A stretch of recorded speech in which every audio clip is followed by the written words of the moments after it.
Kalau bangun rumah, cukup pakai rumus 1/12. Retak itu bukan musibah, tapi undangan. Rumus 1/12 itu cuma aturan cepat, bukan dasar desain struktur beton bertulang. Catat itu. Gini penjelasan singkatnya. Yang pertama, rumus 1/12 bentang sama dengan tinggi balok. Ini boleh dipakai sebagai estimasi awal. Tidak boleh dianggap desain struktur final. Jadi menurut SNI 2847/2019, dimensi balok tidak boleh ditentukan hanya dari bentang, tapi harus mempertimbangkan beban mati, beban hidup, sistem struktur, mutu beton, mutu baja, kontrol lendutan dan retak, gempa, atau SNI 1726. 1/12 bentang hanya pendekatan awal. Biasanya ini dipakai hanya untuk tahap konsep. Yang kedua, lebar balok sama dengan setengah tinggi balok. Aduh, tidak ada pasal SNI yang menyebut ini. Ini murni kebiasaan lapangan, bos, bukan standar. SNI hanya mengatur lebar minimum balok yang praktis itu lebih besar dari 200 mili atau 20 cm. Untuk rumah, rasio tulangan, selimut, jarak sengkang, tidak ada rumus baku lebar sama dengan setengah kali tinggi. Yang ketiga, kolom sama dengan lebar balok plus 10 cm.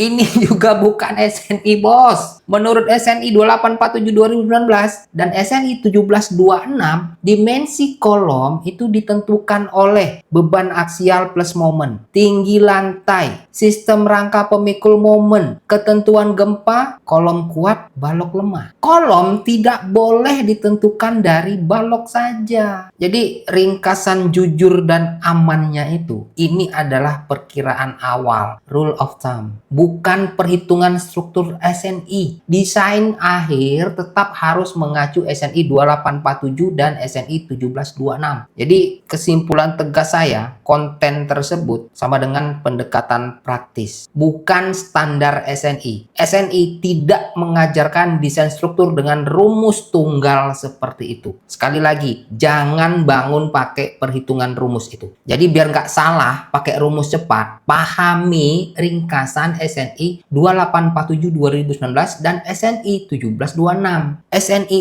itu bukan buat nyusahin, bos, tapi buat ngasih batas aman sebelum masalah muncul. Dan nggak harus hafal SNI juga. Yang penting tahu garis besarnya, biar bangunan nggak jadi korban. Cek ringkasan SNI-nya, link ada di bio, oke?